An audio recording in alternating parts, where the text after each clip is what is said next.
Assalamualaikum warahmatullahi wabarakatuh.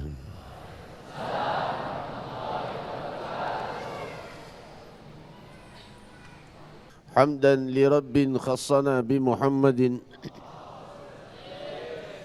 wa anqadhana min dhulmatil jahli wad dayajili.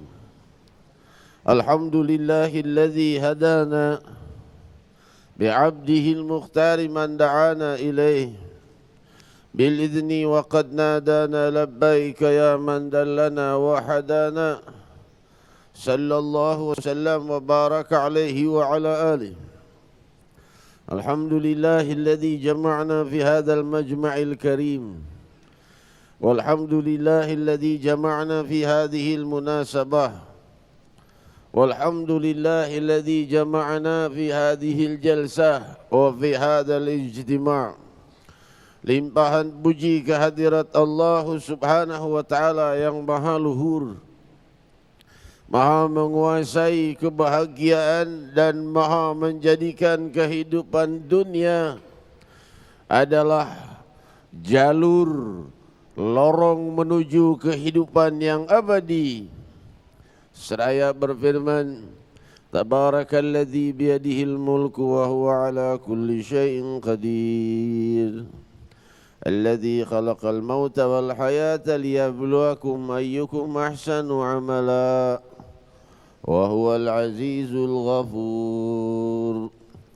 Maha agung kerajaan Allah Subhanahu wa Ta'ala yang di dalam genggamannya segala kejadian, dan Dia berkuasa atas segala sesuatu, yang menciptakan kehidupan dan kematian untuk menguji kalian, kata Allah, liyabluwakum ayyukum ahsanu amala.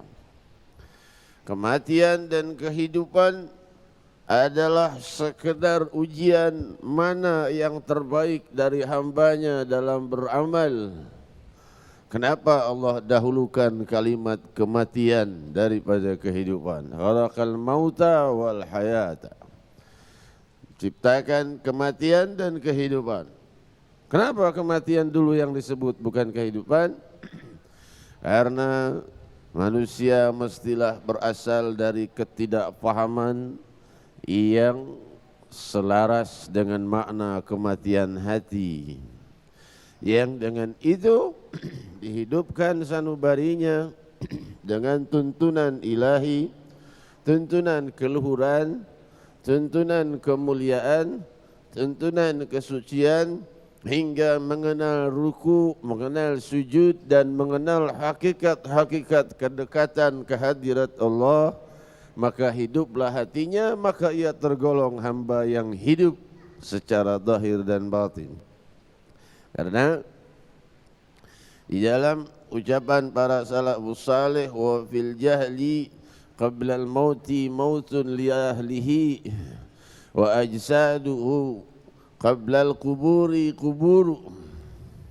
Di dalam ketidakfahaman, seorang hamba telah wafat, ia sebelum wafat, dan tubuhnya sudah terkubur dosa sebelum ia terkubur tanah.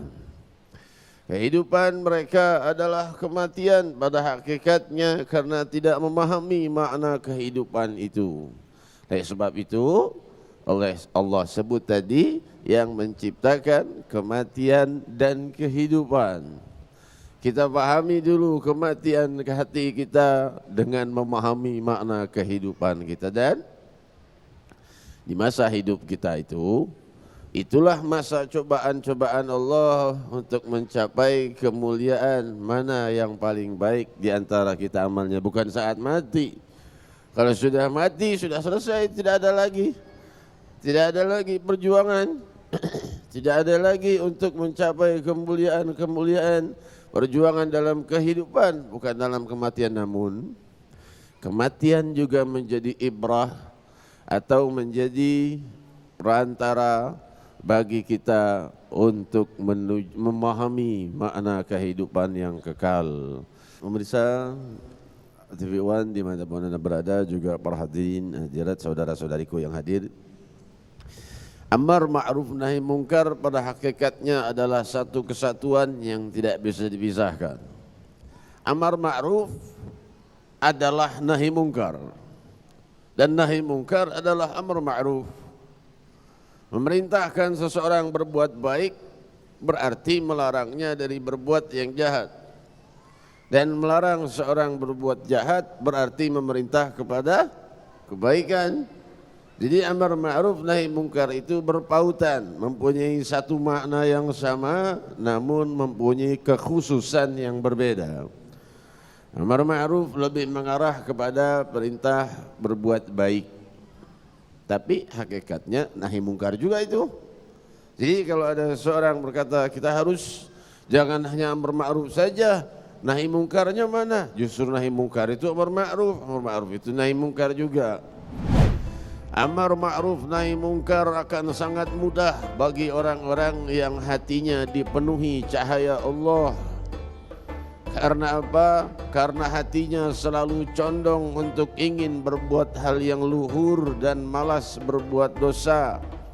Amar ma'ruf nahi mungkar akan mudah ia lakukan dan ia lewati, namun sebaliknya hati yang malas berzikir, malas mengingat hal-hal yang abadi, maka ia akan berat melakukan hal-hal yang baik, maunya berbuat hal-hal yang jahat saja.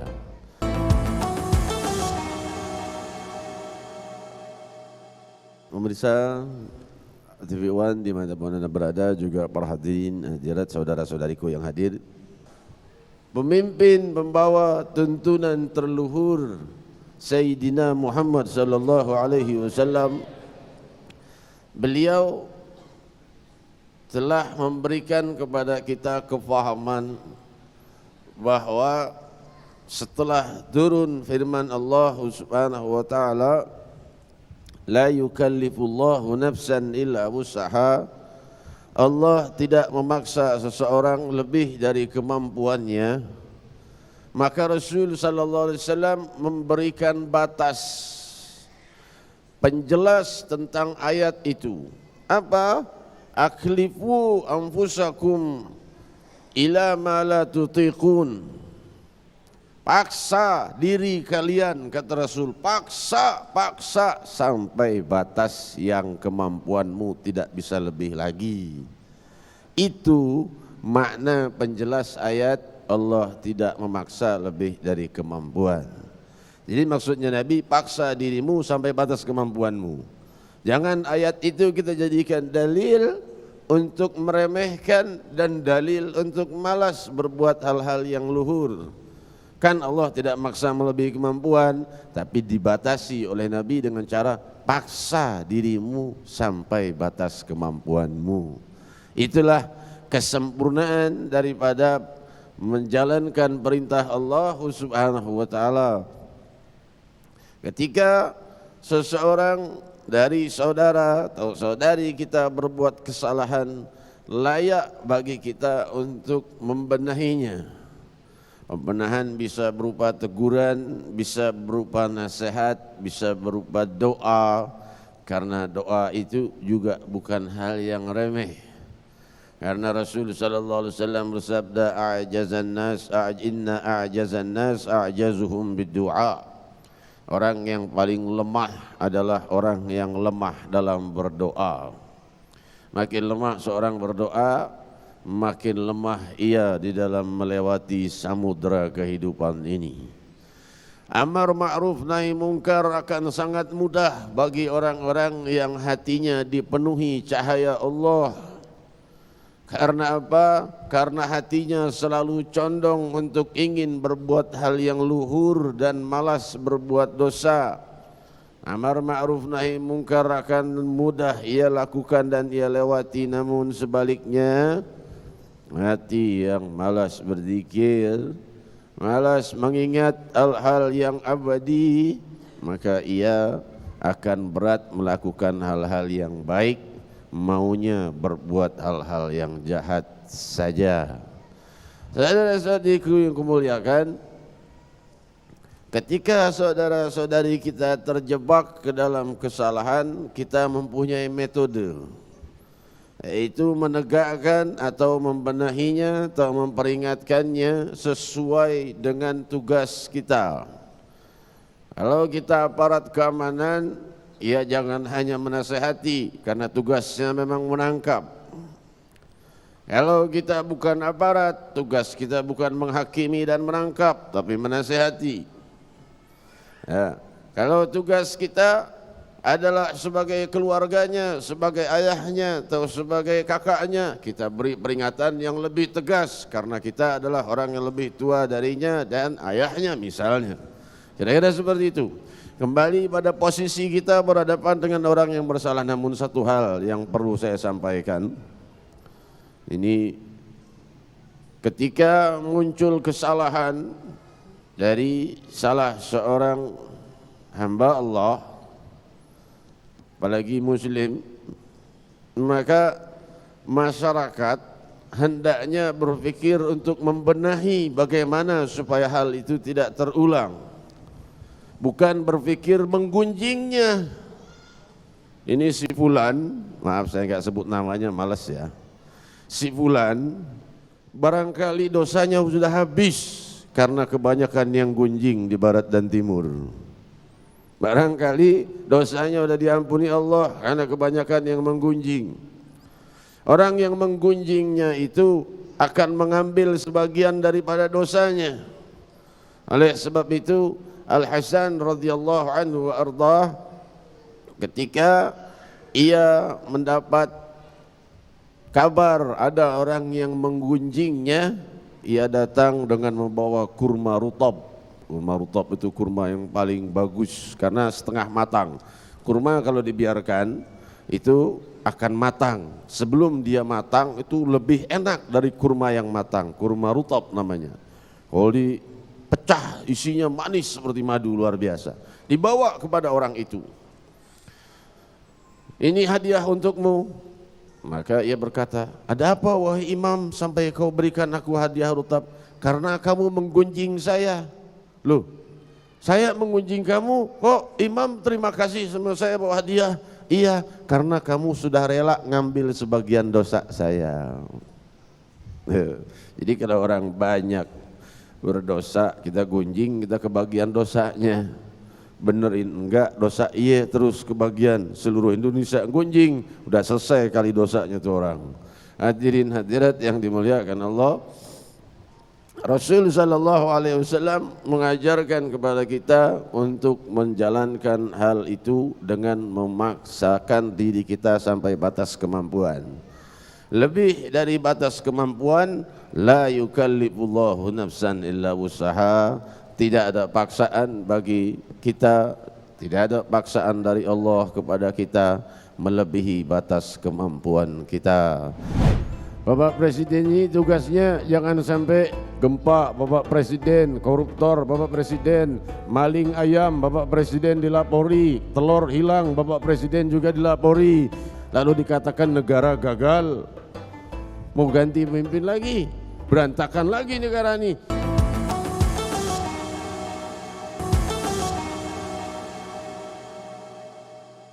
Pemirsa TV One dimanapun Anda berada, juga para hadirin hadirat saudara-saudariku yang hadir, amar ma'ruf dan nahi mungkar. Dan di dalam pembahasan yang kita dengar dari mulai acara tadi hingga saat ini, ada dua hal yang ingin saya sampaikan. Yang pertama adalah kita serahkan segala sesuatu itu kepada yang berhak untuk menanganinya, yang berwenang.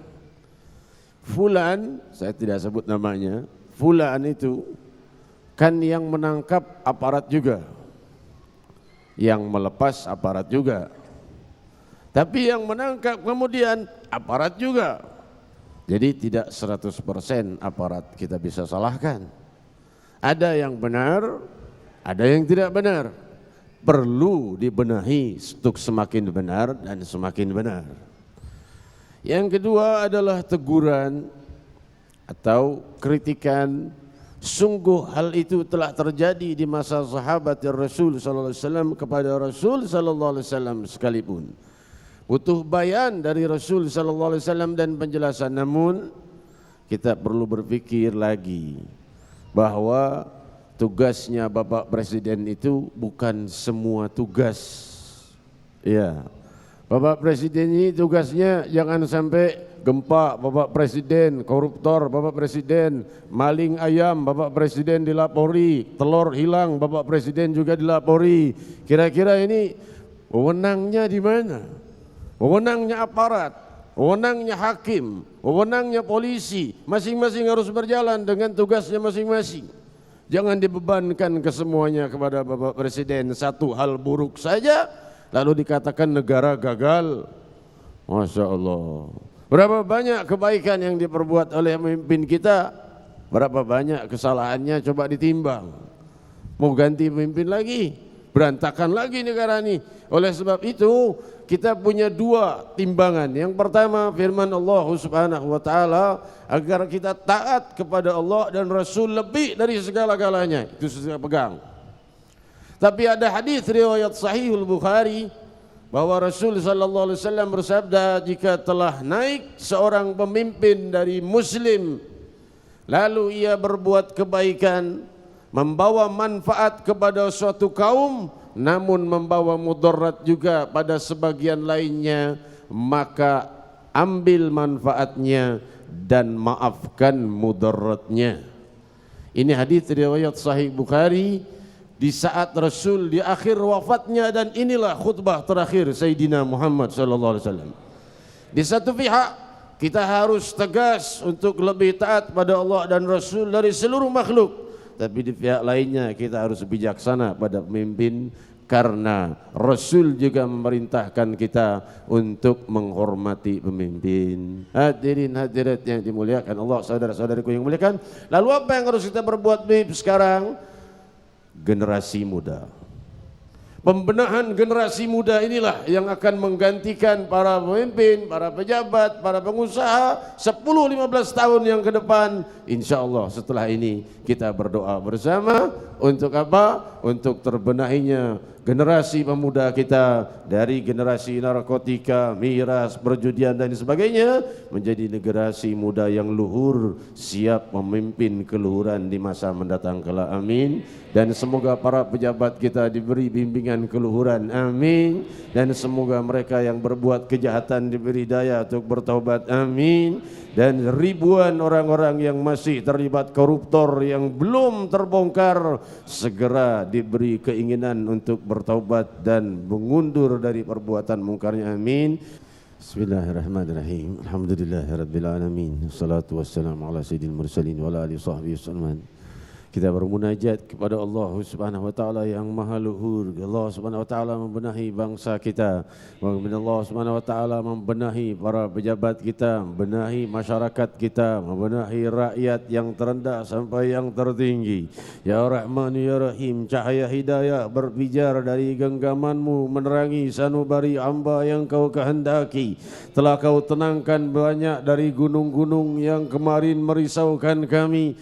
Kau mendengar doa dan munajat kami, dan Kau redakan gunung dan gempa, dan masih tersisa beberapa musibah yang masih terus mengunjungi kami, dan kami telah memahami kalimat dari firman-Mu, wa ma asabakum min musibatin wa bima kasabat aydikum Ya'fu an katsir, dan semua musibah yang datang pada kalian itu adalah sebab perbuatan kalian sendiri, dan Allah banyak mengampuni. Wa ya'fu an katsir, wahai Allah, ampuni dosa-dosa kami, dosa keluarga kami, dosa bangsa kami, dan benahi generasi muda kami ya Rahmanu ya Rahim. Masalah yang sangat merisaukan kami, generasi muda kami yang masa kini terjebak narkotika, yang terjebak perjudian, yang terjebak perzinahan, yang terjebak minuman keras, yang terjebak kriminal.